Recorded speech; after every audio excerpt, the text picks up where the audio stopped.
He was born beneath the toll of a funeral bell. His mother died giving him life, and his father was buried before the boy learned to walk.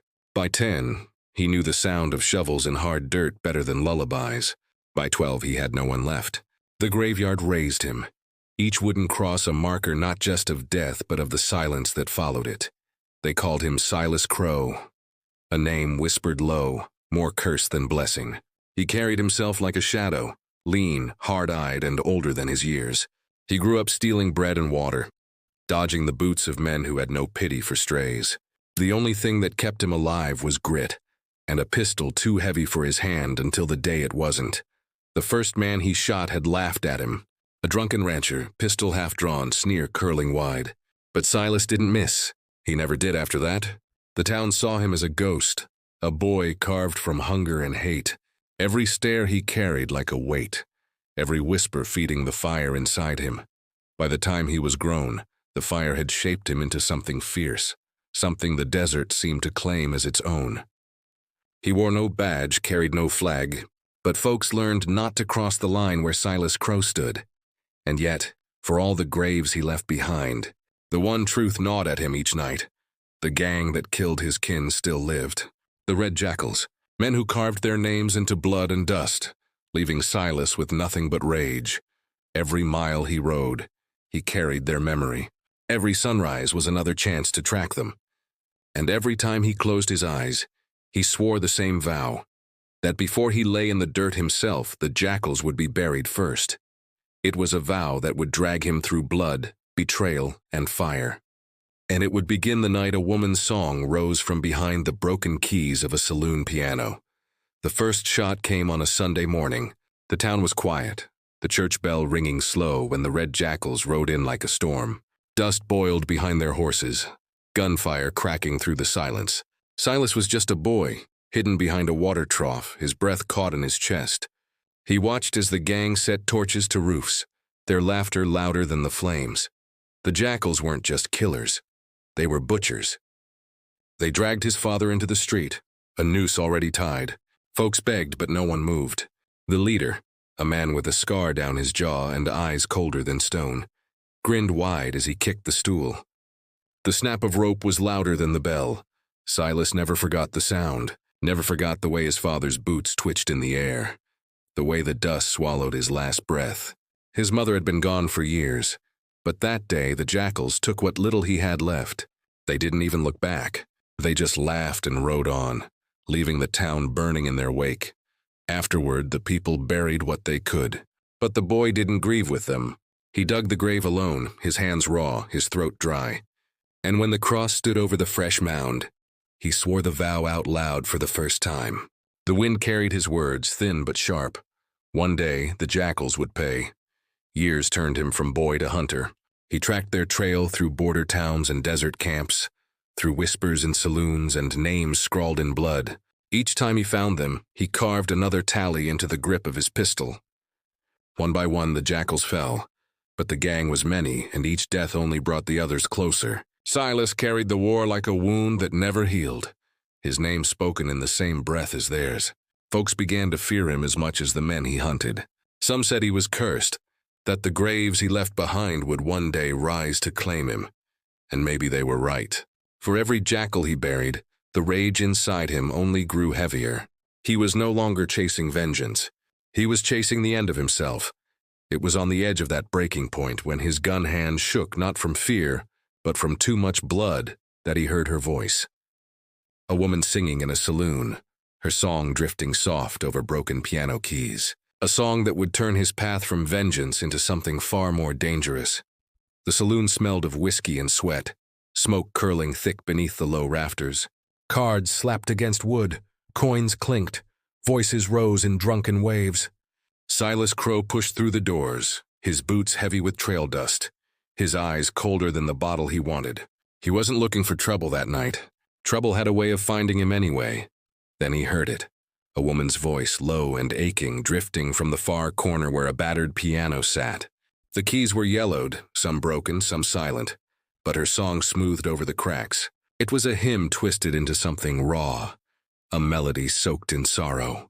The room, Rowdy, a moment before, hushed as if even drunks could feel the weight of it. She was tall, raven-haired, her face half hidden by shadow. A red dress clung to her like fire to dry brush. Her eyes found him as she sang, and for a heartbeat the world shrank to that gaze. Silas had faced gun barrels, nooses, and the cold indifference of the desert. But that look, it unsettled him more than any rifle ever had. When the last note faded, the saloon breathed again.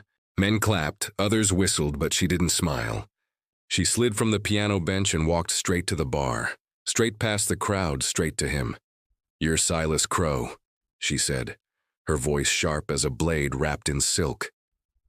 He didn't answer. He just lifted his glass, swallowed the whiskey in one hard pull. "I've heard the stories," she went on. "The boy who digs graves. The man who hunts ghosts. The one the jackals fear more than the law." Silas turned, his jaw tight. "Stories have a way of getting folks killed." Her lips curved, not in kindness, but in challenge. "Maybe that's why I need you." She introduced herself as Ilara Voss. The name carried weight, though Silas couldn't place it. She leaned close, her perfume cutting through the stench of sweat and smoke. "I know where the jackals are. The last of them. I can take you to them." The words hit him like a shot. Years of hunting, years of blood, and here she was, offering the end he'd chased since boyhood. But her eyes, there was something hidden there, something dangerous. Silas set the glass down slowly. "And what do you want in return?" Her smile widened, sharp and knowing. "When the last man falls in the dust, I want you to remember who put him there." A cheer rose at the card table. A man slammed his fist. Laughter roared again. But for Silas, the room had gone silent. Ilara Voss had just tied her fate to his. Whether she was salvation or betrayal, he couldn't yet tell. What he did know was this. The red jackals had just risen from memory into flesh, and with Ilara's words, the hunt was no longer his alone. The night stretched long in the saloon. Laughter rose, cards slapped, boots scraped the floor. But for Silas, the world had narrowed to the woman in red and the fire she carried in her words. Ilara Voss didn't blink, didn't falter. She dealt with truths and lies with the same smooth hand, and he couldn't yet tell which was which. They sat across from each other at a corner table. Between them, a half-empty bottle of whiskey and a deck of cards spread wide. Her fingers moved gracefully, turning over spades and hearts like fate itself had been shuffled into her hands. "Do you trust cards more than people?" Silas asked, his voice rough, his eyes sharp. She smiled faintly, sharp at the edges. "Cards don't lie. They don't hide. They fall as they're meant to. Men, though, and always play something up their sleeve." Her gaze slid to him, steady, piercing. "You've hunted the jackals your whole life. But you've never asked what happens after. When the last man's dead, what will you be then?" Silas said nothing. The whiskey burned his throat, but not enough to wash down the truth. He hadn't thought beyond the blood, beyond the graves. His life had been carved by hate, and without it, he'd be hollow. Ilara leaned closer, her voice low. "I can give you more than vengeance. I can give you purpose, but only if you ride with me, and only if you trust me." A shout broke across the saloon. A gambler slammed his chair back, pistol drawn, rage boiling in his drunken eyes. Another man stood, cursing, hand already going for his belt. The fight came fast. Chairs smashed, bottles shattered, men swung wild. Silas didn't move at first. He just watched, eyes narrowing. But when one of the gamblers stumbled against their table, knocking the bottle across the floor, Silas drew. His Colt barked once, the sound splitting the chaos. The bullet shattered the lamp above, plunging the room into fire and shadow. The brawl froze. Smoke curled, flames licked wood, and every man stared at Silas Crow, the ghost among them. He stood slow, the Colt steady in his hand, his voice low and certain. "Sit down, or stay standing long enough for me to bury you." Chairs creaked, boots shuffled. The room sagged back into silence. The drunks muttered curses but obeyed. Ilara rose beside him, her smile unreadable. "You see?" she whispered. "Even the wildest men bend when you draw. That's why I need you, and that's why you need me." Outside, thunder rolled across the desert sky, heavy and near. Silas holstered his Colt, but his hand lingered on the grip. He felt it then. The storm wasn't in the clouds. It was here, in the woman beside him, in the promise she had placed between them. The red jackals were close. And with Alara Voss at his side, the line between vengeance and betrayal was growing thinner by the hour. The desert wind cut sharp against Silas's face as the night stretched endless before him. Hooves thundered over hard ground, sparks flying where iron struck stone. Beside him rode Alara, her dark hair whipped loose, her eyes fixed on the horizon. The moon carved the desert silver, and every shadow felt alive. They had left the saloon behind in silence, no words spoken, only the rhythm of horses carrying them into the unknown. Alara claimed she knew where the jackals were camped. Silas didn't ask how. He didn't trust her answers any more than he trusted the desert wind, but trust mattered less than the trail. The promise of blood was enough to keep him in the saddle. At a ridge, Alara raised her hand. They slowed, horses snorting, dust curling around their boots. Below in the basin, faint fires glowed like dying stars. Figures moved around them, shadows shifting. The jackals. Silas's chest tightened. Years of hunting, of killing, of carving names into his pistol grip. All of it had led him here. But there were too many, a dozen, maybe more. Their rifles propped against wagons, their laughter carrying up into the night. This wasn't a fight he could win alone. Alara dismounted, her boots crunching gravel. She tied her horse to a scrub branch, then pulled a rifle from the saddle. Her movements were calm, practiced. She looked back at Silas, her face lit by the moon. "This is where it ends," she said. Her words stirred something in him. Not hope, he'd buried that years ago, but finality. The sense that if he rode down there, he might not ride back out. He swung off his horse, his Colt heavy at his side, his heart steady. They crept through mesquite brush, the air thick with smoke from the fires below. The sound of men's voices grew louder. Jackals boasting, gambling, cursing, spitting into the dirt. Silas moved like a shadow, every muscle tense. Every step a prayer to the graves he carried. Then a twig snapped. Alara froze. Silas turned, his gun half raised. From the brush behind them, a voice hissed low. Crow. The name twisted in the dark, sharp as a knife. A figure stepped into the moonlight. One of the jackals, grinning wide, his pistol already drawn. The camp below stirred, heads lifting, rifles grabbing. Fires flared brighter as boots thundered against the earth. Alara's eyes met Silas's, fierce and unyielding. No turning back, and in that breath the desert itself seemed to split. The jackals roared awake, their shadows rushing uphill. Silas drew, his Colt barking fire into the night. Alara fired beside him, her rifle cracking like thunder. The basin below exploded into chaos. Horses screamed, men shouted, torches swung high. The jackals were coming, and the midnight ride had become a war. The night bled into fire. Widow's Crossing was nothing but a sagging bridge over a dry riverbed. But by dawn, it had turned into a killing ground.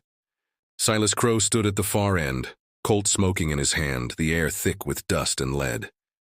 Bodies sprawled across the planks, jackals cut down in the dark. Alara crouched behind a wagon, her rifle reloading fast, her breath ragged but steady. Every shot she fired cracked sharp, echoing through the canyon walls. The jackals pushed hard from the ridge, their torches burning bright against the rising sun. They came like wolves, relentless, their laughter sharp even as their men fell. Silas moved through it all like a shadow. His shots were cold, deliberate, each one finding its mark. But there were too many. For every jackal that hit the dirt, two more closed in. The bridge groaned under the weight of hooves and boots, the planks rattling like bones about to break. A bullet split the wagon's wheel, splinters flying across Alara's face. She flinched but didn't stop. Silas grabbed her arm, dragging her deeper into the crossing.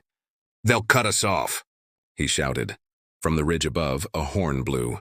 The sound cut through the chaos, low and long. And then he appeared, the scarred man, the one who had hung Silas's father years ago, rode forward at the head of the pack. His coat flapped like a banner, his smile cruel as ever. Silas froze. The years fell away in an instant. He was a boy again, hiding behind a trough, watching a noose tighten. The memory hit harder than any bullet. Rage surged hot, blinding. His Colt rose, the hammer clicking back. But before he could fire, Alara's hand clamped his wrist. Her voice cut sharp through the roar. "Not now. Not like this." The moment shattered. A bullet screamed past, grazing Silas's shoulder, jerking him back into the fight. He cursed, pulled free, and returned fire. The scarred man laughed and wheeled his horse, calling his men forward. The crossing shook with the stampede. Dust boiled. Gunfire lit the air, and the dry riverbed below filled with falling bodies. Silas and Alara fought back to back, her rifle cracking, his colt barking, their breath ragged, their blood hot. But even as the jackals fell, Silas knew this wasn't the end. Widow's Crossing was only the opening move. The scarred man had lived. His laughter burned into the smoke, and Alara's grip on his wrist still lingered, heavier than the wound in his shoulder. By the time the shooting slowed, by the time silence returned, the bridge was broken. The jackals had pulled back into the desert, regrouping, waiting for the next strike. Silas stood over the wreckage, chest heaving, sweat streaking through the dust on his face. Alara leaned on her rifle, her red dress torn, her eyes fierce. She looked at him like a woman holding secrets still. And in that look, Silas felt it, the truth waiting just beyond the smoke. A truth that would cut deeper than any bullet. The desert was quiet after Widow's Crossing. Too quiet.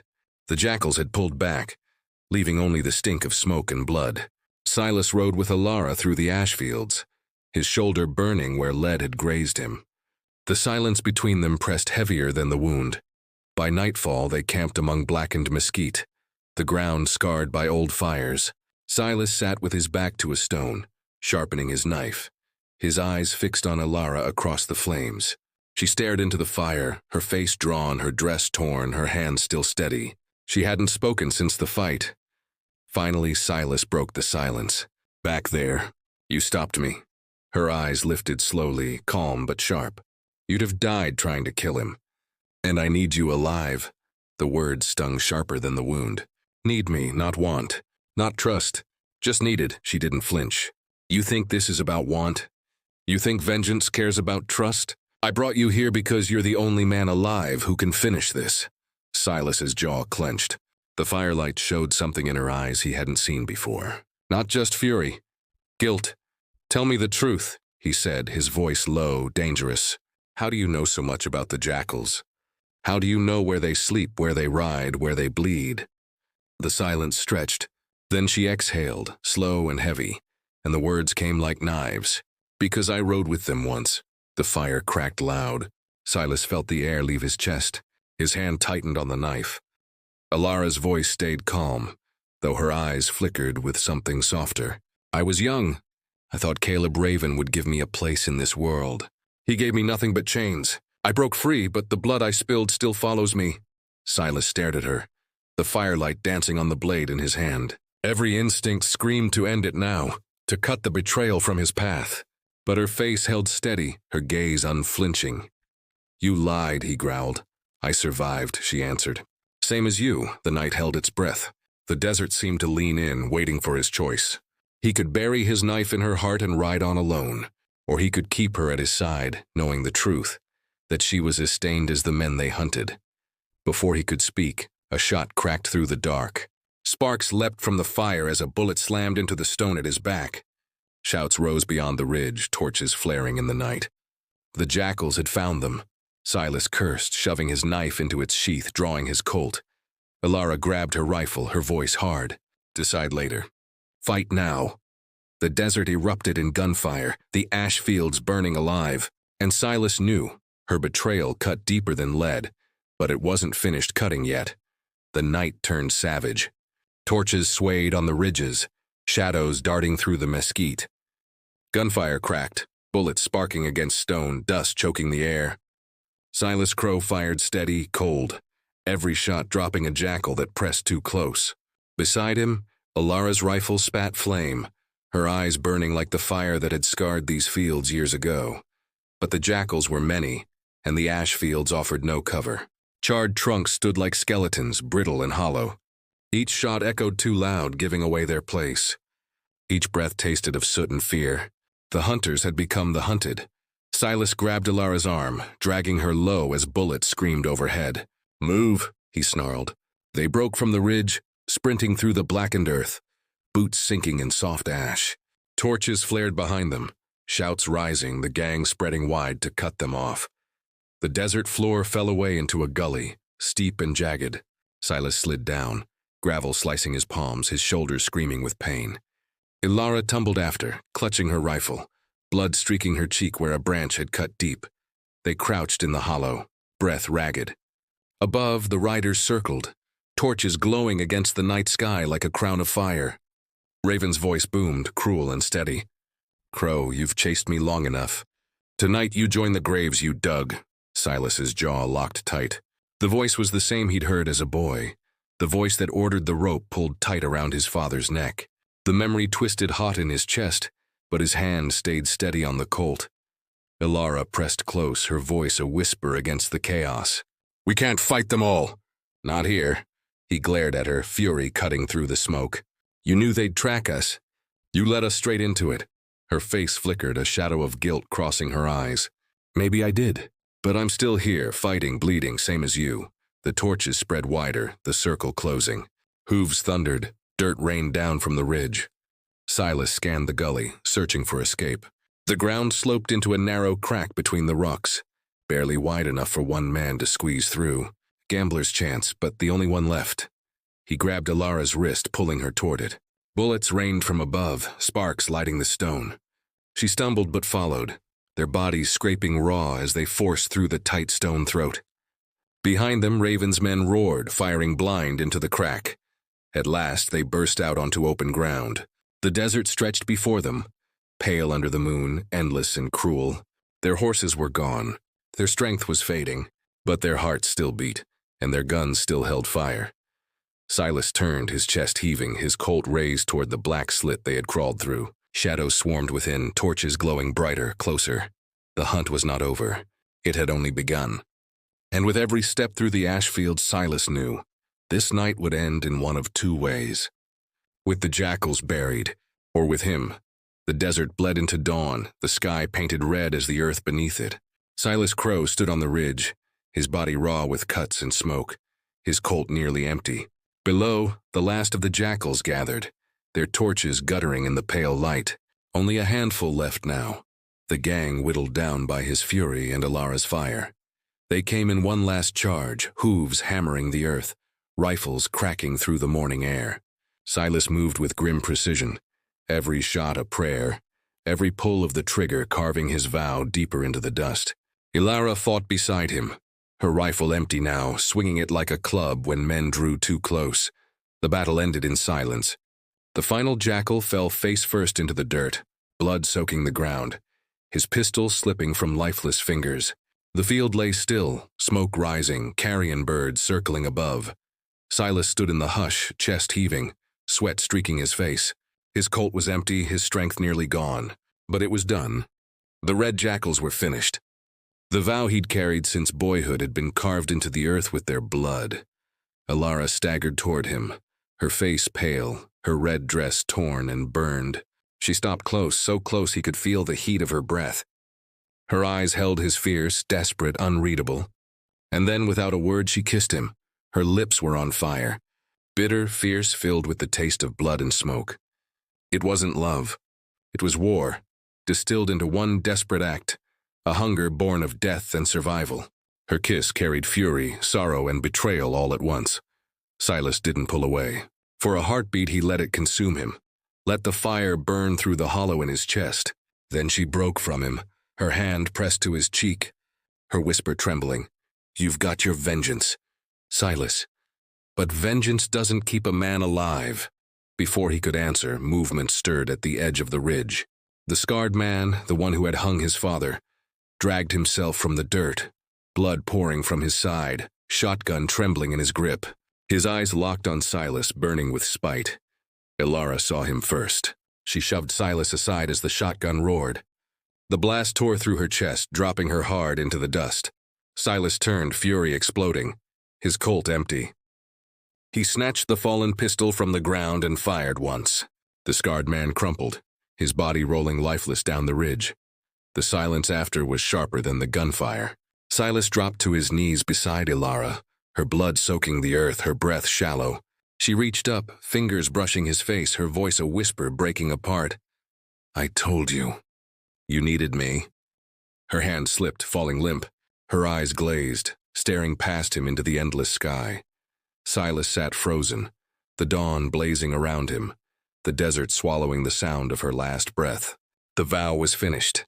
The jackals were gone, but the fire she had carried burned on, searing him deeper than any bullet ever had. And in that fire, he knew, the West didn't grant peace. It only traded one ghost for another. The sun rose slowly, spilling gold across the desert. Smoke curled from the ridge, thin and bitter, carrying the stench of blood and gunpowder. Silas Crow stood alone among the bodies, the silence pressing heavy against his chest. The jackals were finished. The vow was done, but the taste of it was ash in his mouth. Alara lay in the dust where she had fallen, her red dress dark with blood, her eyes open but empty. The woman who had led him through fire, who had lied and fought and bled beside him, was gone. Her kiss still burned on his lips, a wound deeper than any bullet. Silas holstered the borrowed pistol, its weight foreign in his hand. His own Colt hung empty at his side, every chamber spent, every shot carved into the dawn. He stood over Alara, his shadow long in the morning light. For a moment he almost spoke, almost gave her a name in prayer, but the words caught in his throat. The desert had no use for prayers. He found his horse grazing at the edge of the field, muzzle stained with dust. Its eyes rolled white, its flanks streaked with sweat, but it still stood. Silas mounted slow, his body heavy, every muscle trembling. He looked back once at the ridge, at the trail of smoke rising into the sky, at the ghosts he was leaving behind. The wind stirred, carrying whispers through the mesquite, whispers that sounded like his father's voice, like Alara's last breath, like the echo of all the graves he'd dug. He rode on. The desert opened wide before him, endless and cruel, the horizon burning under the new sun. Silas Crow had buried the gang that had taken his family, buried the woman who had tied her fire to his. He had won, and yet the hollow inside him only grew deeper. As his horse carried him into the light, his shadow stretched long across the sand. He was not a savior. He was not a hero. He was a man carved by loss, a drifter bound to dust and silence. And though the jackals were gone, the West would not let him rest. Somewhere ahead waited another ghost, another grave, another vow to keep him breathing. The dawn swallowed him whole, leaving nothing behind but smoke, blood, and the memory of a kiss that tasted of betrayal and fire.